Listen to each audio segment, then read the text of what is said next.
and show up at this meeting if this meeting doesn't do it? It's a good question, since I've chaired this committee for 12 years and I've never seen this item on our agenda, so I'm perplexed by it myself, actually. But what I do know is there's thousands of assessments here, so we would not be in the process of adjudicating anything. We don't hold that power. We're not a court. So there was already an adjudication process, I would assume, Mr. Fussy, through an ALJ or some sort of staff panel. Why would they be telling? I mean, this is the second gentleman who got up and said, we were told to come here.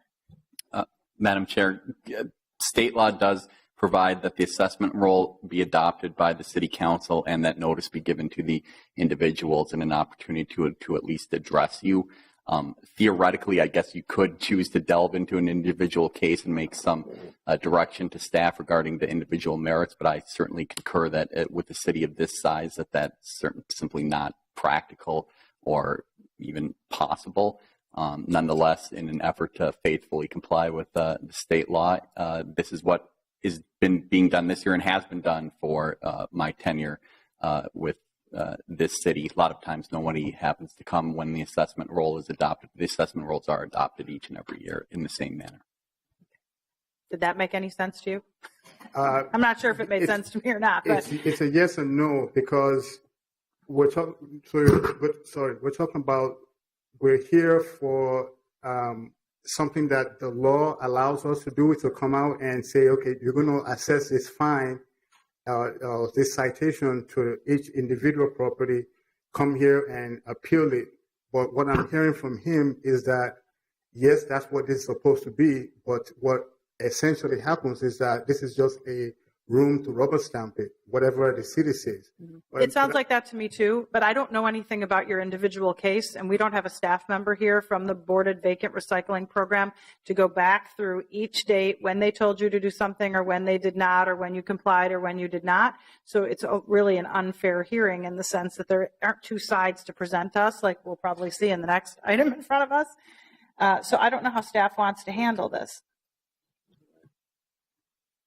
Madam Chair, I believe it would be appropriate to adopt the assessment rolls, and certainly staff can talk to the individuals who have appeared and see if there are any individual circumstances that they'd want to further look into with regard to their individual assessments. But in general, the process is here. It's simply complying with state law in the process that's laid out and required to adopt the assessment rolls. Can you tell me your name, sir? My name is Joseph Oladipo, O-L-A-D as in David, I-P-O. And your property is 1411 Emerson Avenue North, correct? Avenue North. Okay, thank you for your testimony. I'm going to take your property off. I don't have any way of judging whether or not what you tell me is or is not correct. So I'm going. The previous action was for something that's happening currently. Your action is within this assessment role, as I understand it, which makes your testimony different than the person before you. Okay. All right. So what's... You won. I'd sit down if I were you. Oh, thank you. Is there anyone else here to speak to this issue? Mr. Marino. I just want to clarify. So that name does sound familiar. It is a big role with a lot of different assessments on it. And I believe that Mr. Oladipo did have a previous hearing for a vacant building registration fee that if he's here, it would have been imposed by the hearing officer at that hearing. And so the notices that we send out do list this hearing. As Mr. Fussy was saying, by state law, there is a public hearing and people can go and speak. So that might be why there's a couple people here. The previous gentleman did have assessments on this role. He just also had another one, which is what I was referencing. So these gentlemen have had a hearing in front of an administrative hearing officer. Mr. Oladipo has. So some Yes. quasi-judicial authority other than us made a decision on this. Is that correct? You said that you'd gone to a hearing with the hearing officer? Yeah. Okay. So I'm just going to pull this one off We'll and move everything else forward. And you guys, we can talk about where we're at, what the process was, and make a decision at the council meeting a week from Friday. Okay. I'm not saying take him off and not make him pay. I'm saying take him off for right now until we can straighten out what the situation is. Okay. That should be enough time. Thank you. Is there anyone else here to speak to this issue? Anyone? Anyone? Seeing none, I will close the public hearing. I'm going to move the staff recommendation minus the property at 1411 Emerson Avenue North, but direct staff that if there has been a quasi-judicial hearing that the applicant has already been heard at, and that quasi-judicial administrative officer has made a recommendation to the city, you are directed to go with the decision of the administrative hearing officer. If it was only a staff direction, and it was an argument between staff and the applicant, then let's talk about what the next steps are. But if there has been an official hearing through the official process, that is different than staff saying, well, we think it's bordered or not. Seems like this gentleman is trying really hard to fix up his house. And in a spot in North Minneapolis where we want people to fix up their houses. So let's see if there's something we can do to get him moving towards that goal. At the same time, I can't have 100 people come to this hearing arguing about whether or not staff have treated them fairly or not. On the chair's motion to approve the staff recommendation minus the property at 1411 Emerson Avenue North, that we will have a recommendation on by the council meeting a week from Friday. All in favor signify by saying aye. Aye. Any opposed? That item, those items 1 through 16 are approved. We'll then move on to our quasi-judicial public hearing. Quasi-judicial public hearings are chaired by Councilmember Fry, so I will turn the chair over to him. Thank you. We have one item on the agenda today for our quasi-judicial hearings, which is item number 7, a rental dwelling license revocation for 3219 Girard Avenue North. And here to present is Mr. Magrino. Mr. Magrino. Good afternoon again, Mr. Vice Chair and committee members. I'm Nick Magrino from Regulatory Services. The property involved in this action is 3219 Girard Avenue North, which is a single unit licensed property. The respondent in this matter, Robert Zeman, is a partner in Rory Investments, LLC, the owner of the property. Rory Investments, LLC obtained a license to operate the property as a rental business in July of 2008. On December 16, 2014, an incident occurred at 1403 DuPont Avenue North, another rental property owned by Rory Investments, LLC, and managed by Mr. Zeman. This incident qualified for a conduct notice under Minneapolis Code of Ordinances 244-2020. In response to that conduct notice, Mr. Zeman attended Minneapolis Police Department housing ownership workshops in February and March of 2015. On April 9th, 2015, Mr. Zeman and his business partner, Richard Hagemeyer, met with the Minneapolis Police Department and agreed to a management plan, which included, among other things, a requirement that the owner reject applicants with histories of evictions for the 5 years prior to the application, and that the plan applied to all properties managed by the owners. On August 6, 2015, an incident involving the recovery of narcotics occurred at 3219 Girard Avenue North, and this resulted in a conduct notice being sent to Mr. Zeman and Mr. Hagemeyer. On August 18, 2015, Mr. Zeman and Mr. Hagemeyer responded with an unsatisfactory management plan for the Girard property. The Minneapolis Police Department advised the owners that the previous management plan submitted for the property at 1403 DuPont Avenue North would be an acceptable plan. On August 20th, 2015, the plan submitted by Mr. Zeman and Mr. Hagemeyer was accepted, and that contained the same components as the previous management plan for 2403 DuPont Avenue North. About a year later, following complaints about the property in 2016, the Minneapolis Police Department requested documentation to support Mr. Zeman's adherence to the management plan. And upon review, it was found that 2 tenants had failed the background check but were still allowed to sign leases and move into the property in violation of the management plan. And this is a failure to implement all provisions of an accepted written management plan, which is required by Minneapolis Code of Ordinances 244-2020C. On June 9th, 2016, upon request of the Minneapolis Police Department, a notice of revocation of rental license was sent to Rory Investments, LLC, and Mr. Zeman at their listed address of 5865 Fernwood Street in Shoreview via U.S. and certified mail. On June 28th, 2016, Mr. Zeman filed an appeal of the revocation action, and the matter was heard at an evidentiary hearing on August 30th, 2016, where Administrative Hearing Officer Fabian Hoffner recommended revocation of the license. We would also note that in August of 2016, Mr. Hagemeyer bought out Mr. Zeman's interest in the property, and Mr. Hagemeyer and his wife are now the owners. But since the revocation action was initiated prior to the sale, we're within our authority to continue the action pursuant to MCO 244-1940B, which deals with lapsed licenses and the city's ability to continue adverse license action in the case of a lapsed license. The city is requesting revocation of the license, and I'd be happy to stand for questions if you have any questions. Thank you, Mr. Magrino. Does Mr. Zeman own any more properties right now? I know that the vast majority, that the properties in questions have been sold off to Mr. Hagemeyer.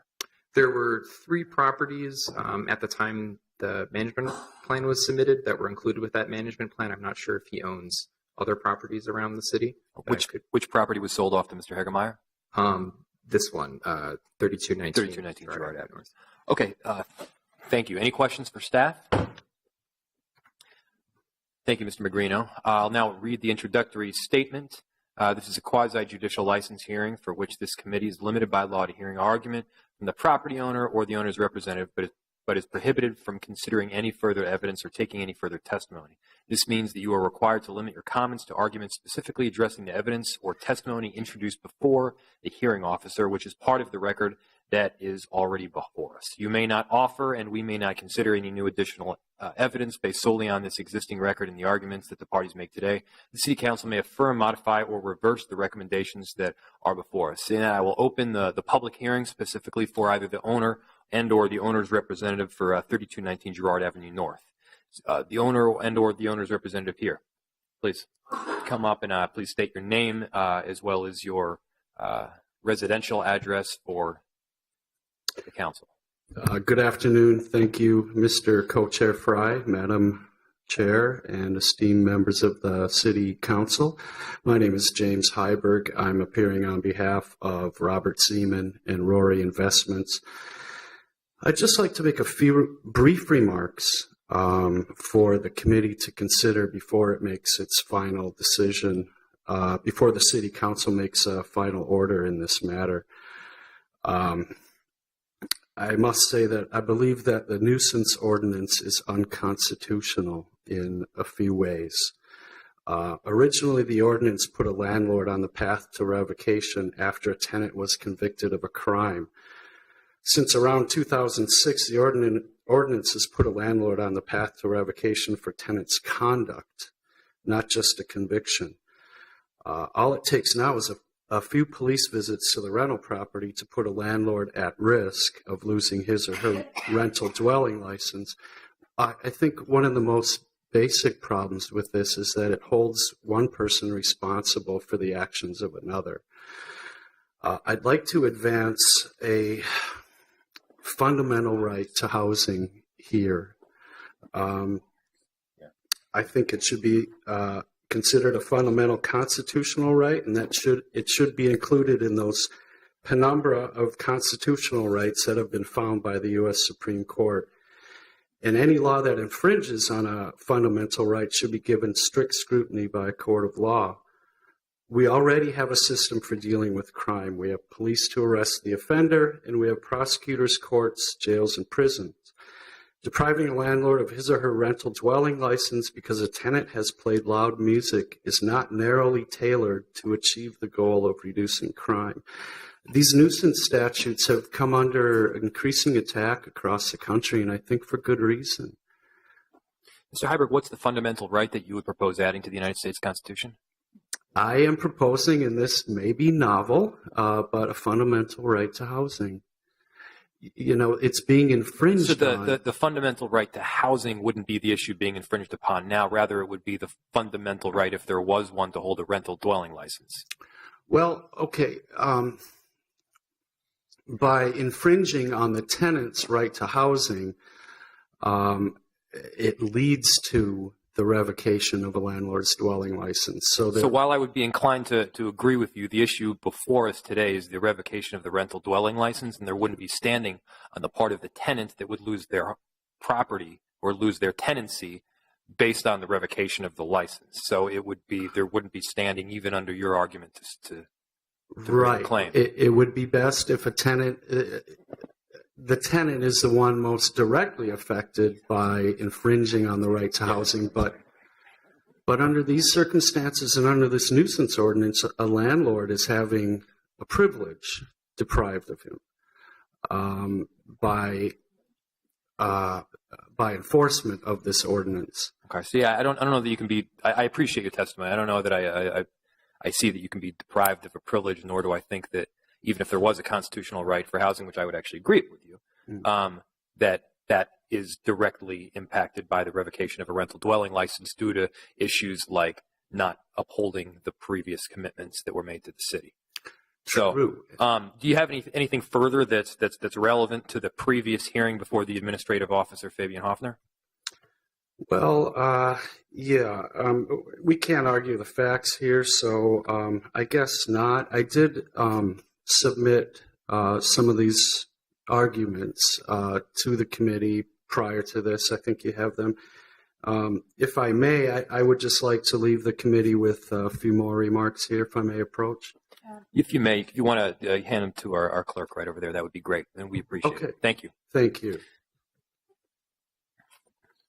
Mr. Chair, Please. if I could just make a couple brief comments, maybe to clarify the record. As counsel did mention, he did submit most of his legal arguments in a submission, and that is part of the council record before you. I did want to point out that his client in this matter, Mr. Ellis, did challenge this same ordinance in a case that went to the Minnesota Supreme Court in 1996, and the Supreme Court upheld the conduct on premises ordinance. Now, certainly council has advanced some, I guess, nuanced differences that might exist or that might have changed since those times, and I can appreciate that, but I certainly believe that this ordinance would still withstand constitutional scrutiny today. And I would also advance that I don't think if you look at the individual circumstances of this case that we're talking about tenants' conduct, we're talking about the lack of conduct by the landlord.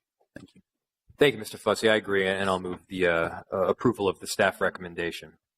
Any further comments on this particular item?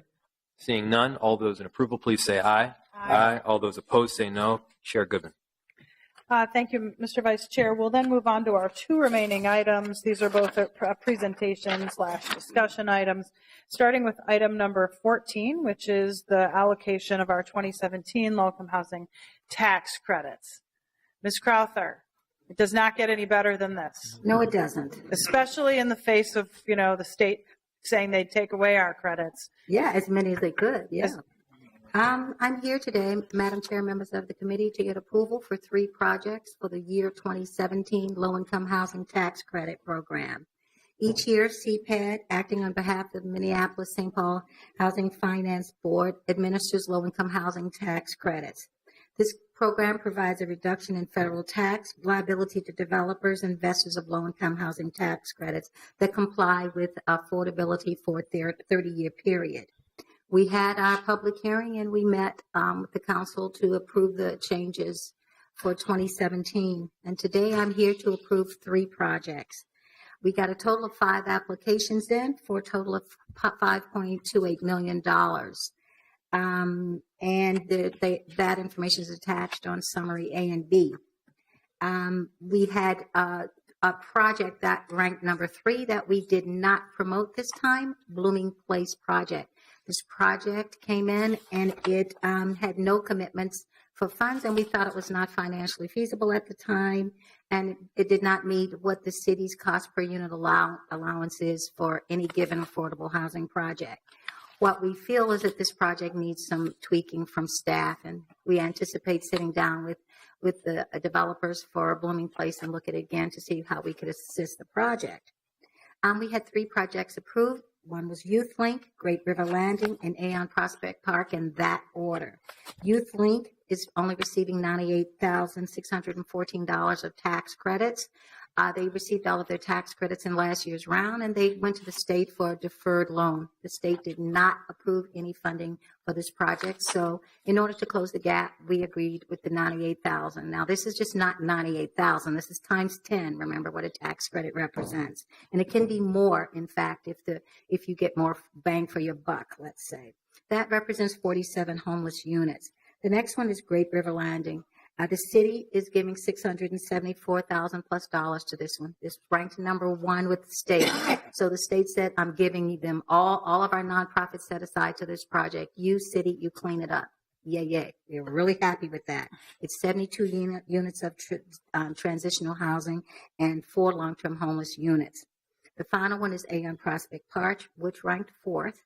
We're giving that 450,000 plus. That did not have enough credit, so we're cleaning it up with whatever we had remaining. That's 70 apartment homes. The developer's Aon for that.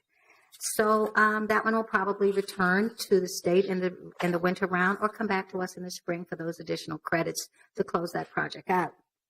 I just want to finally say that tax credits is like a mini lottery for any project.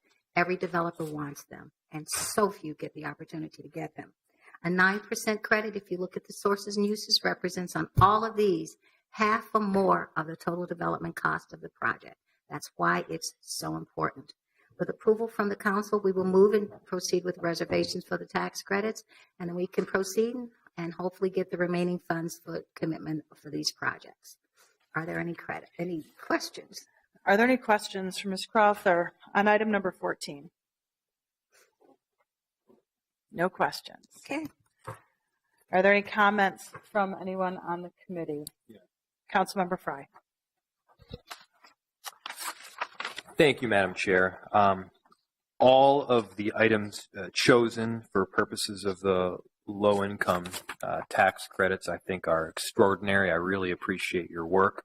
I have a feeling that Councilmember Goodman will probably comment on YouthLink, so I will specifically comment on Great River Landing. And although Great River Landing is in Councilmember Yang's ward and who has been a major champion of it, it's probably the closest to my constituents in the North Loop. So we stand firmly in support of this project, which specifically is for affordable housing at 30% of median income for people with a felony record.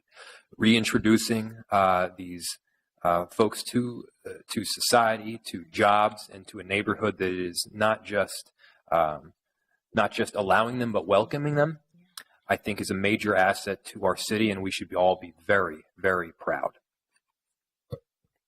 Any other comments? Oh, I'm sorry. Councilmember Reich. Thank you, Madam Chair. Just briefly, it's of course very celebratory to get resources to invest in our city, but to such great ends. The commentary by Councilmember Fry and certainly by Councilmember Goodman's work, this is delivering on policy in a real, tangible way. And our partners, of course, have been outstanding. This is a really good day for those ends. Councilmember Quincy. It seems rather anticlimactic. We just have a meeting and we get to have this vote when it's been absolutely years of work putting these things together. And it's kind of that little fragile relationship we have with each other where we just kind of trust each other. Mm-hmm. And everybody brings great projects. Staff does a great job of guiding people through a process. We know it's very competitive. I feel horrible that we aren't able to do more, but we are constrained with the tax credit program at the state. So I'm going to stop talking now because I'm going to start to cry, and I can't wait to hear what's next. I'm going to move the staff recommendation. I knew it. It's unbelievable to me that in the face of a lot of naysayers telling the city of Minneapolis that we should not move forward on affordable housing projects just a year ago, that we would be sitting here today with 3 projects that are almost ready to go. And it is proof to me that our strategy of trying to house those most vulnerable and most in need makes the most sense. And that being told, no, you should do less so that the suburbs will do more cannot be our strategy. Our strategy needs to be do what we can do and urge others to do more too.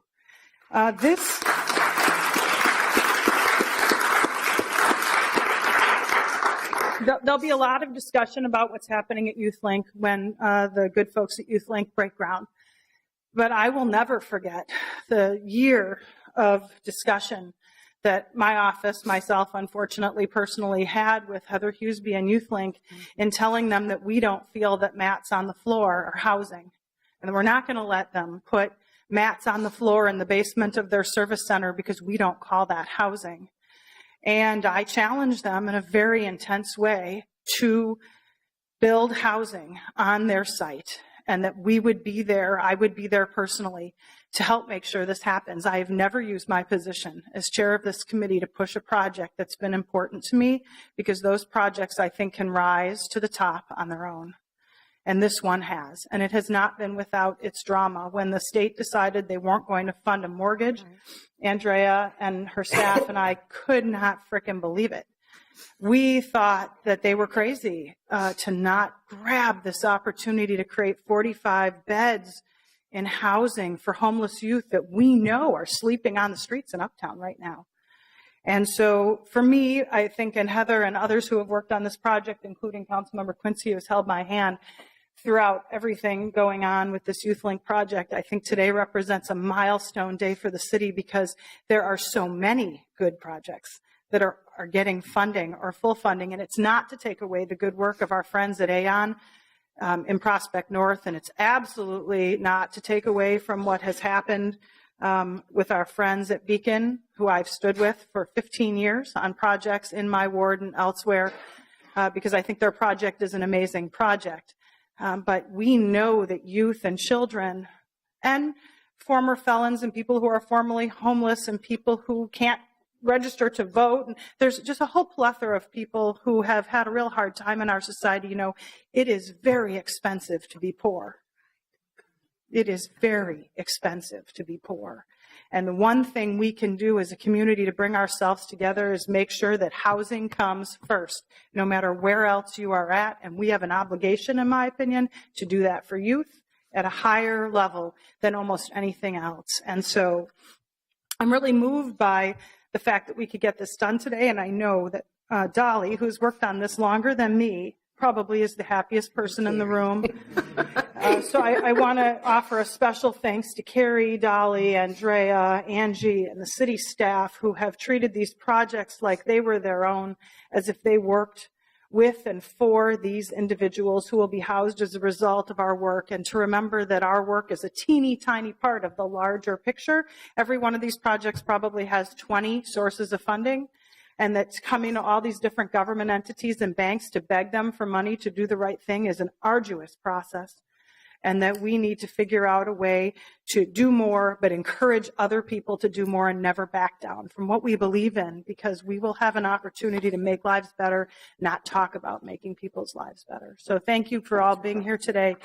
For us, it's a very emotional moment, and so I appreciate all your help. Thank you. With that, and a thank you to Dolly on the chair's motion to adopt the staff recommendation on item number 14. All in favor signify by saying aye. Aye. Any opposed?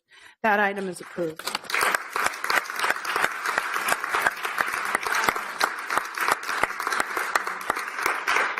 And our last item today is item number 15, which is multi-million-dollar allocations from the city's Affordable Housing Trust Fund, often the very first money in to some very important projects that also serve low-income residents in our city through affordable housing. Carrie, my intent would be for you to just give a brief presentation, ask anyone who's here of the 8 projects that are being recommended for approval to come up and just briefly mention their projects so we can put a name with a face with the project. We have a lot of project data worksheets. Some we've seen before, others we haven't.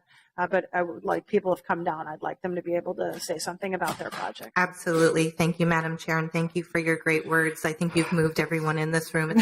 I wish I would have gone first. I'm Carrie Flack-Goldberg with the CPED Multifamily Residential Finance Division. As you mentioned, this is for our 2016 Affordable Housing Trust Fund round. We had approximately $10 million available in funding this year. We received 14 applications requesting $15 million. New this year, we have a new initiative called the Family Housing Initiative, in which we had an additional $1 million that we could reward a development project that hit on an extremely vulnerable population, in which we require that 20% of those units be at 30% AMI or less, and 75% of the units contain 3 bedrooms or more.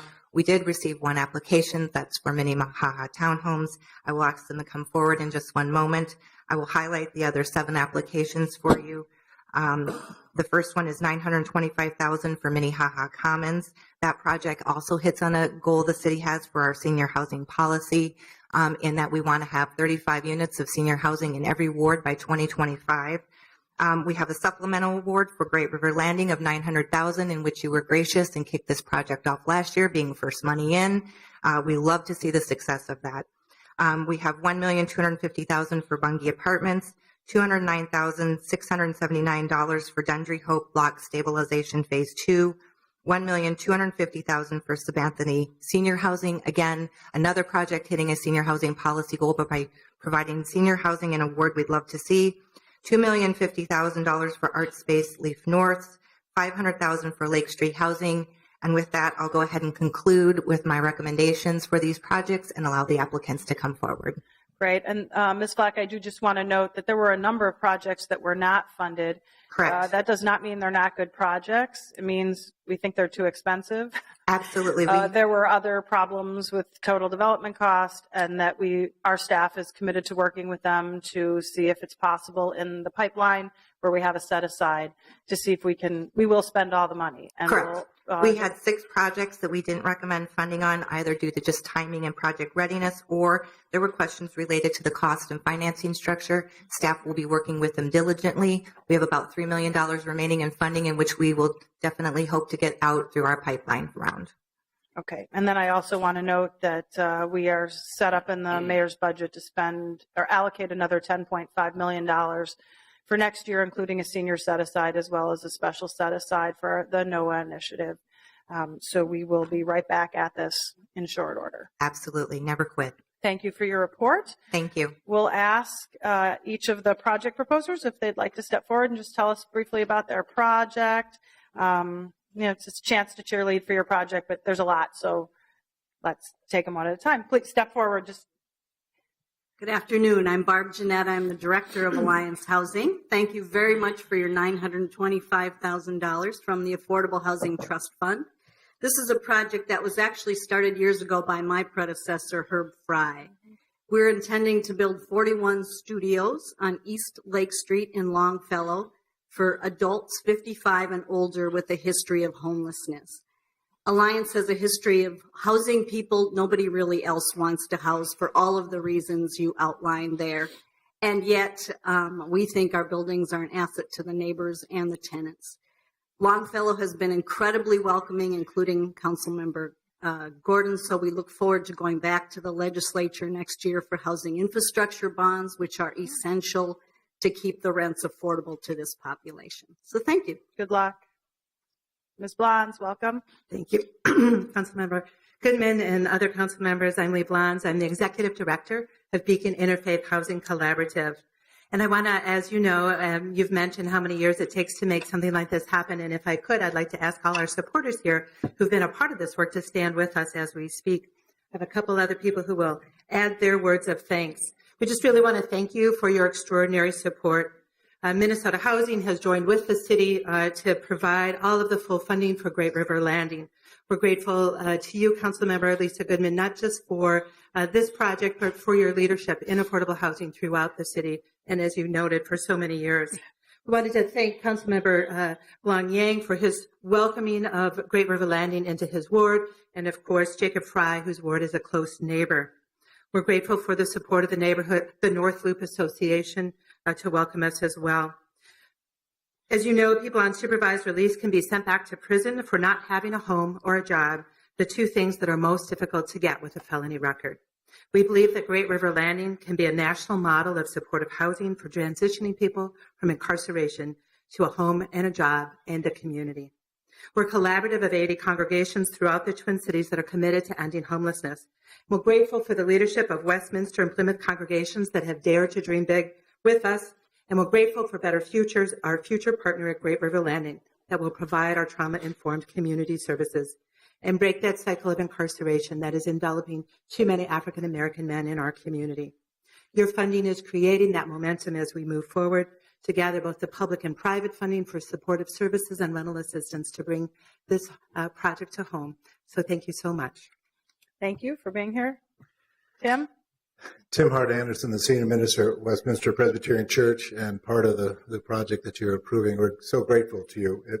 It is a good thing to see a city that works with faith community and nonprofit and civic leadership from people like yourselves, making a difference in the lives of the most vulnerable citizens of our community. I was going to quote from the Hebrew prophets or perhaps from the Gospels, but I'm simply going to quote what Jesus said about putting where your treasure is, there is your heart also. And it's so good to see our treasure here, because that means our heart in this city and the faith communities of the city is precisely where it needs to be to make this world a better place. So we are so grateful to you. Councilmember Goodman, our pulpits are open to you. You were preaching there. Anytime you want to come. You want the thing to burn down. Good afternoon. I'm Dr. Thomas Adams, President and CEO of Better Futures Minnesota. And I want to say that it is very climactic for us. We're doing cartwheels at Better Futures, and we are so excited about this opportunity. I want to thank the council. Councilmember Fry, thank you so much. Good man, I keep, oh, there he is. Everybody was looking at Blong Yang, and now I see him. I just want to say thank you. We are excited for to work with Beacon and Westminster and Plymouth to create this opportunity to stabilize individuals that are oftentimes overlooked, underserved, and locked out. And we are excited to work with this population to give them a hand up and not a handout. So thank you so much. Okay, is anyone else here for any other project? We got to take the other projects, you guys. We can't have Beacons for one project. Sorry. Hello, I am Heidi Zimmer, and I am Senior Vice President of ArtSpace Projects, Inc., and I am here representing the project in the Harrison neighborhood and the Trust Fund Award. This is a critical award to the project, so thank you, Council Member and Commissioners, and thank you, Council Member Blong Yang, for the incredible support. This is a culmination of a ton of work by Wellington Development, the Harrison neighborhood, the whole Bassett Creek corridor is about to go through a renaissance. And so to be able to anchor it and create and have sustainable long-term affordable housing in that neighborhood is really important. I've been overwhelmed by the comments today. You may or may not know that ArtSpace works all around the United States, and I am incredibly proud and honored to be doing a development here in Minneapolis. I think our commitment to arts and culture and the storytellers and the cultural heritage preservation in this community is really bar none across the country in comparison to support for the arts and affordable housing. So thank you for this opportunity. It's an honor to be here. Thank you for being here. JC? Good afternoon. I'm actually here this afternoon standing in for Loopy Development for 510 West Lake Street, but I also want to say, as many of you know, I work with Better Futures, and I couldn't be more excited. Housing the men in their program has been a huge challenge, and it's a great testament to you that the neighborhood was willing to accept it and that we're moving forward. I'm also working with Wellington and ArtSpace on the LEAF project, and the Bassett Creek Valley has been something that has just been waiting to happen since I was in office, and I can't wait to see what's going to happen there. But I'm here on behalf of Loopy Development Partners, who are not able to be here today, in furtherance of the 100 units of affordable housing they're going to be building at 510 West Lake Street. This is part of your plan. This is part of your goal of ensuring that there are quality, affordable places to live everywhere in our city for everyone. So thank you very much. Thank you. Good afternoon. My name is Cindy Booker. I'm the Executive Director at Sabathani Community Center. I would like to thank the chair, co-chair, and council members, and also Councilperson Glidden, who really was a mentor through this project for several years. The Sabathani Community Center is very happy about having seniors age in place, and I'm sure our community is going to be more than excited. So thank you again for your time. Thank you for doing this. Madam Chair, members of the committee, my name is Dean Carlson with the Minneapolis Public Housing Authority. I'm here to thank you for the support of Minnehaha Townhomes. Also, I'd like to thank Councilmember Andrew Johnson, who's been very supportive. These 16 units will be public housing, which are the first family public housing that we've built since the Home and Consent Decree. But not only that, we are partnering with Hennepin County, and the targeted audience here will be families that are coming out of shelter or in danger of going into shelter. So it's a huge need. It's a great initiative that we have, and hopefully you see us here in the future for other such projects. Thank you again. Thank you. Good afternoon, Madam Chair and the Council. My name is Will Delaney. I'm the Associate Director of Hope Community. And I'm here to thank you very much on behalf of Hope and all of our residents for funding the Dundry Hope Lock Stabilization Phase 2 project. This is the second phase, obviously, of a rehab of some of Hope's early work. As you may know, Hope Community has been in the northwest corner of the Phillips neighborhood for close to 40 years now. And back in the early 90s, when we started doing real estate development work, we took on some of these older projects in the neighborhood. This is a mix of long-term homeless units as well as large family units. So it serves a couple of kind of key populations here in our community, and we really appreciate this funding. I do just want to say a special, huge thank you. I do want to second your commendation of the staff, particularly Dolly and Carrie, do an amazing job, and really appreciate their work on all of these projects. So thank you. Thank you.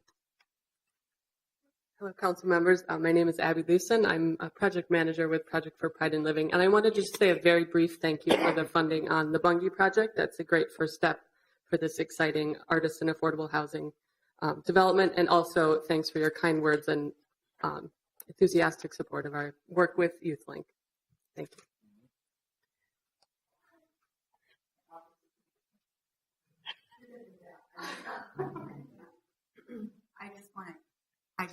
I'm Heather Hughesby, Executive Director of YouthLink, and I just have to say thank you without crying. So I just want to say thank you to all of you for what you've done. I just left YouthLink with 150 young people there, and you have to be there to know how important this is. With 46 beds that are coming, we're not going to have to go through another winter. We're going to be breaking ground in January or December. And this means more than you know when it's lives that you're making a difference. So thank you, council members, for everything you've done. Councilmember Goodman and Quincy, thank you for everything. It means everything to us. So we've heard from the projects that have received funding. There are many more that many of these organizations and others are working on. We would encourage you to continue, if you're here today and we're not funded, to continue to make progress towards getting your projects financed, and our staff is here to help you with that. We have a lot more work ahead of us, although I will say Minneapolis probably puts more resources towards affordable housing than many suburbs and other cities combined. The need is great, and we welcome these populations to our city. We know they're already here, and we are ready to serve them as constituents and residents of our city. So I want to thank all of the organizations that are doing this work. The city is keenly aware that we don't build anything. We are not the boss. We are a partner with other partners, and it's partnerships that make these kinds of projects happen. So thank you all for your attendance today, to our staff for your amazing work. And remember, kind of in a way, this is what public service is about. This is why all these staff people don't work for developers, but work for government, because there is a special satisfaction and happiness that comes from public service. And at this time at which people in the nonprofit world and public service can be demeaned by the political reality of this presidential election, we remind ourselves that we do this because we think about people and the outcomes for actual people. Local government is especially good at that. And today is a day that makes me proud. I know my colleagues as well, proud to do our small part in making the world better for people. So thank you all for being here. I will move to approve the staff recommendation. Further comments or questions? Seeing none, all in favor signify by saying aye. Aye. Any opposed? Those items are approved. Seeing no further business before us, we are adjourned.